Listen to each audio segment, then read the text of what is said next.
Okay. Well, good evening, everybody. Um, so as Chris said, my name is Michael DeChiara. I live in Shutesbury, and I was asked to speak about what the clean energy law that just passed means for municipal permitting and siting. So I think just by way of introduction, I am on the planning board, but I'm not a legislative expert. I don't work at the State House. I'm just a regular person who's done a lot of research. Um, and so that's my comments are really based on looking at the law and what I understand about local permitting, et cetera. So I wanted to cover four different things during the 20 minutes. The first is what I see as the top 10 things that got created or established by the law. Some concerns about the law based on that, putting the law in context for our local communities, and then lastly, and probably most importantly, what we can do. So that's sort of the plan of action here. And I'll say there's on the first bunch of slides, there's a lot of text. There's no expectation to read that. It's really, if you look at them later, they're for reference. I wanted to make sure that we had the information handy. Um, so the clean energy law is based on the bill Senate 2967, and it's quite extensive. It's 139 pages. There's a lot more in the law than just citing and permitting. In fact, that was the holdup between the House and the Senate in terms of why it got delayed and got to informal session during the summer. Um, the first thing that the law does, importantly, is it defines small clean energy projects. And as Chris said, there's small clean energy and there's large clean energy. I'm just going to focus on the small because that's what municipalities can deal with. Um, the umbrella concept is small clean energy infrastructure facilities, which is that top bullet. But there's two categories of facilities. So there's energy generation, which is either solar or wind, and that's under 25 megawatts. And then there's storage facilities, which is basically battery storage under 100 megawatts. So those are the two categories that got defined in the legislation. The next thing that the law did, importantly, was it designated the Department of Energy Resources, which now has a new logo, apparently, as of this morning, we found out, much friendlier. And DOER is going to be establishing the standards, the requirements, and the procedures around the siting and permitting for small energy. So they are the department who oversees this. And the bullet points on the bottom I will get to later as part of the concerns. One of the interesting things that came out of it is there's a requirement now for a consolidated permit. So if there was a solar project or a battery project today that came before a town, the Concom would be involved, the planning board or the zoning board of appeals would be involved, maybe the board of health. They all have their separate activities, their separate meetings, their separate procedures. What the state basically decided is that because the timing for facilities to get built was too slow, they saw that having separate boards I doing can't separate hear. processes. Oh, whoever's mute. Having consolidated permitting, the attempt was to sort of force everyone together, and therefore the idea was to make it go faster. The law established a permitting timeline. So a municipality has 30 days from when application is submitted to determine whether it's complete or not. And then after that, assuming it's complete, they have 12 months to make a decision, either reject or approve a project. So that's the timeline that's established in the law. This sort of introduces the idea of constructive approval, which exists currently. And constructive approval is when a reviewing board fails to act. So it doesn't take action to approve or deny. And now, currently, what ends up happening for constructive approval is that a project will get approved as proposed, which is not a great thing. What the legislature realized, given that they established this timeline and a consolidated project permitting process that has not been defined yet, constructive approval might happen with some frequency. And so what they decided is that there will be common conditions that if a project is constructively approved, they have to abide by. And conditions would be, if you're going to build this, you have to do a certain slope or you have to take care of fencing in a certain way. So for those projects that end up being constructively approved, there will be some common conditions. Again, these are not established yet. Another thing that folks at the state level heard was that because clean energy projects are big and complex, not every town has the ability or capacity to actually review them. And so they created a process whereby within 60 days of receiving an application, a municipality can ask the state to review it instead of the town. So trying to be helpful in that regard. The seventh thing that the law created was this mitigation hierarchy, which is used elsewhere in the country. And the idea is to avoid negative impacts of the development. If you can't avoid it, to minimize them. And if you can't minimize or avoid them, to mitigate the negative impacts. So that is in place. And again, the details of that is not established, just the framework is proposed. Another interesting concept that got put forth in the law is the idea of a cumulative impact analysis.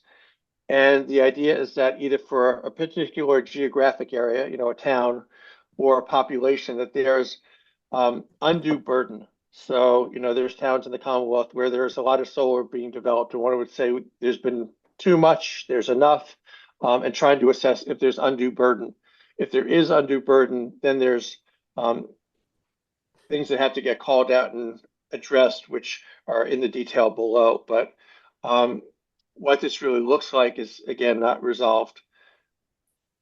The ninth of the 10th things I was going to raise is there's a requirement for the data to be shared on a dashboard.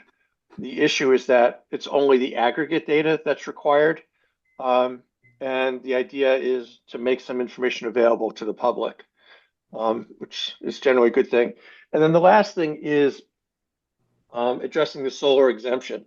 And so some of you might be aware that, there's a 1985 law. It's Chapter 40A, Section 3, Paragraph 9.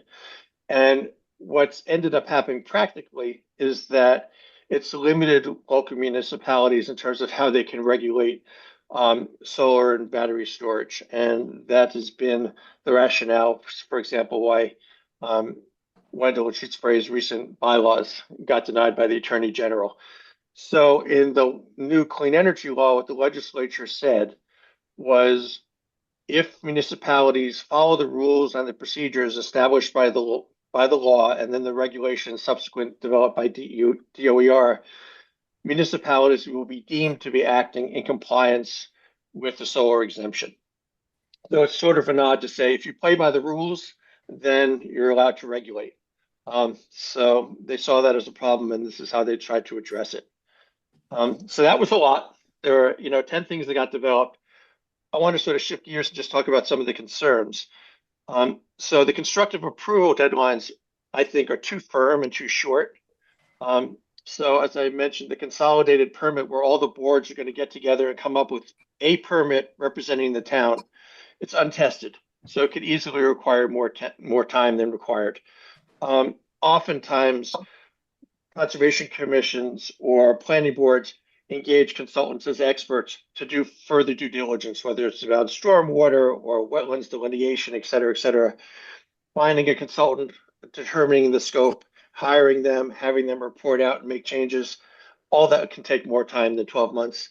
And then sometimes both the applicant and the regulatory body both agree that they need an extension.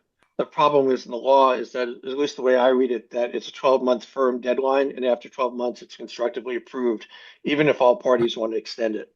The other thing with constructive approval is that, as I mentioned, the legislature realized that this might be an issue.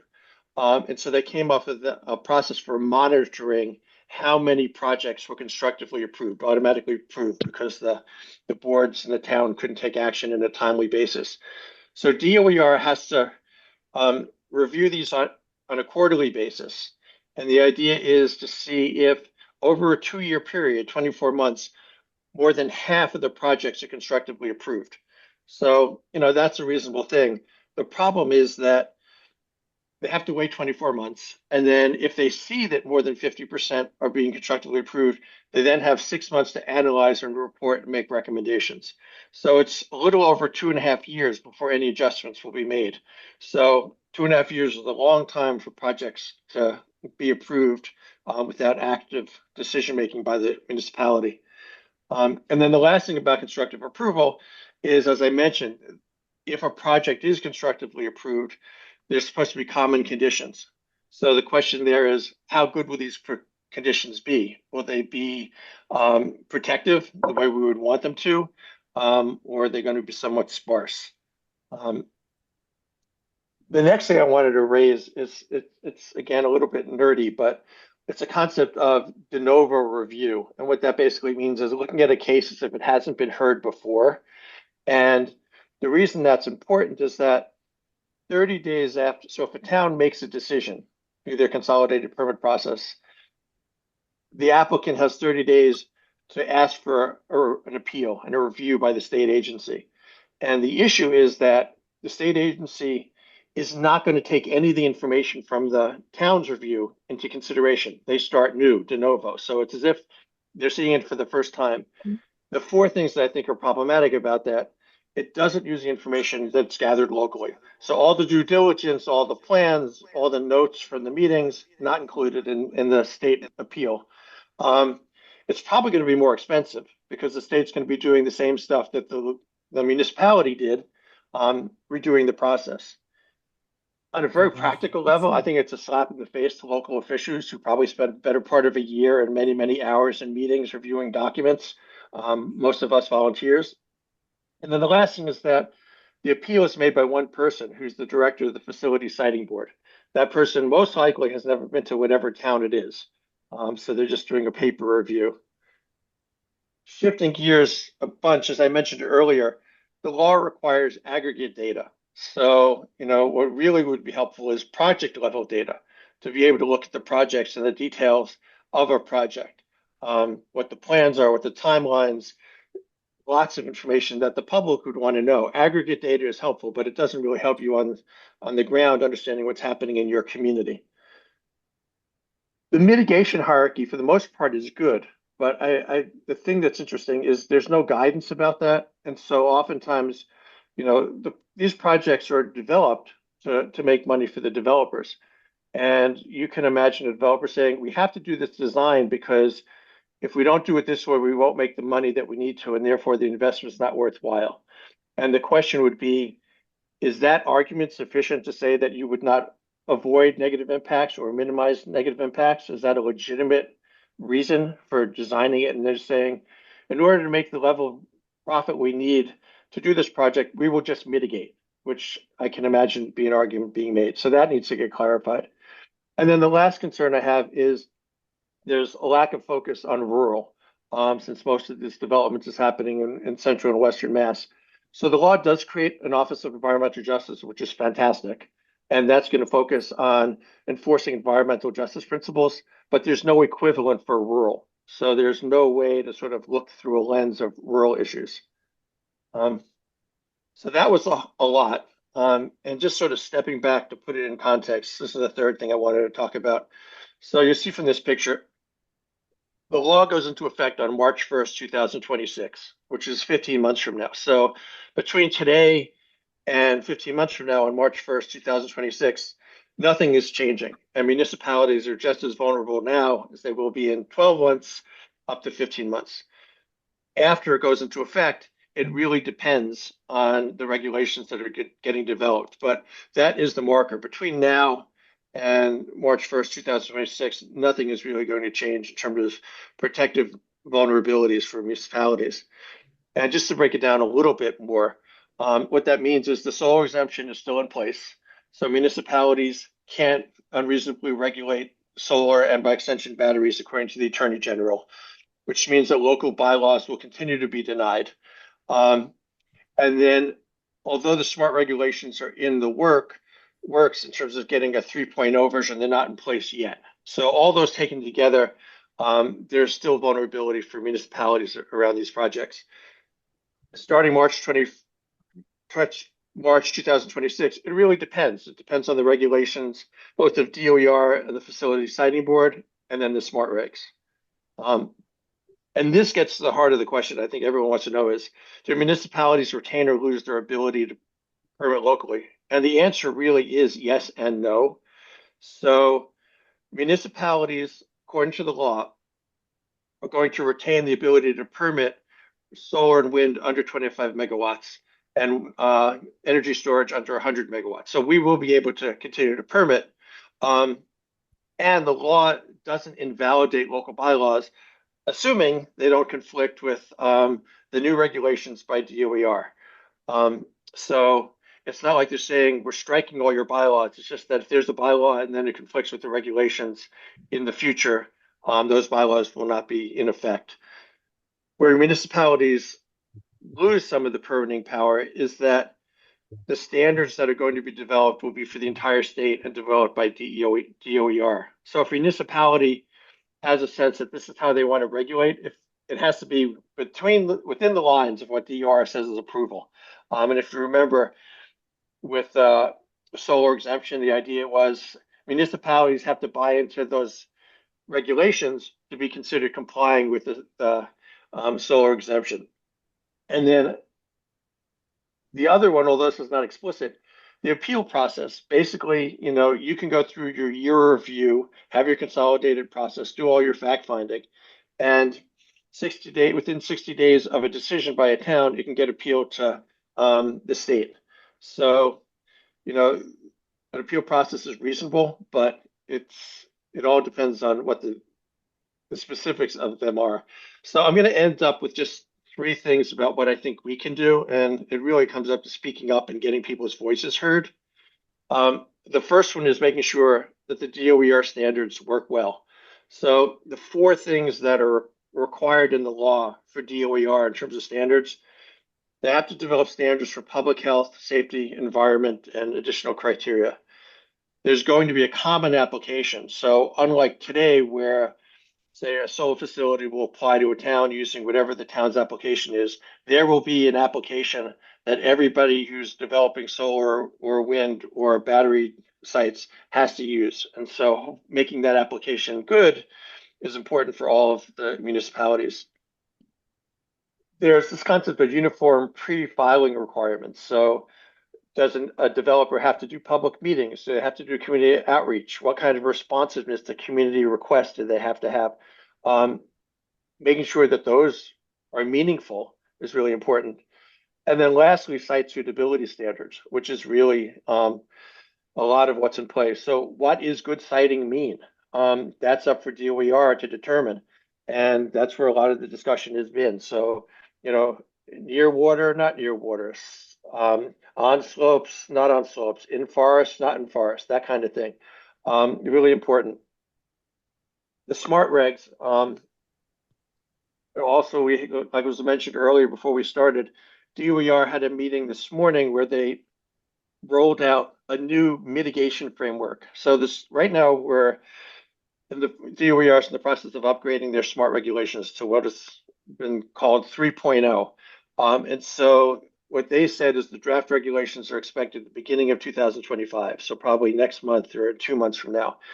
The idea is to make sure that they're good so that the mitigation framework promotes siting on disturbed land, rooftops, canopies, protects forests and agriculture, that it has performance standards that are meaningful. Currently, there are no performance standards in the proposed regs, that there's explicit health and safety protections under the consumer protections, which there's none, that there's meaningful transparency and there's meaningful community engagement. So all those things are important because the smart regs are going to happen somewhere in the early part of 2025, at least a year before the regulations coming out of clean energy. So if you remember that timeline of 15 months of vulnerability, if the smart regs are good, they kick in and they'll provide some kind of protective component before the ultimate clean energy regs kick in. And then lastly, with the legislature. So the legislature has a new legislative session starting in January. New bills have to get filed by mid-January, although practically speaking, I think most legislators have theirs already identified. My personal sense is there's probably little appetite to improve on the clean energy law until it goes into effect. So the argument would be, let's not tinker with it until we actually do it. So I don't think there will be bills to change anything starting in January. And historically, over a couple of legislative sessions now, there's been no appetite to address the solar exemption. So for that period, until March 1st, 2026, I think the law won't change for any, like the 12 months being too short or constructive approval, all the things that I talked about. I don't see things getting tweaked, and I don't see this whole exemption getting addressed at all. What we do need to do with our legislators is educate them and then ask them on our behalf to advocate with the UER to make sure that the smart regs are good and the new standards are good. And with that, I will end.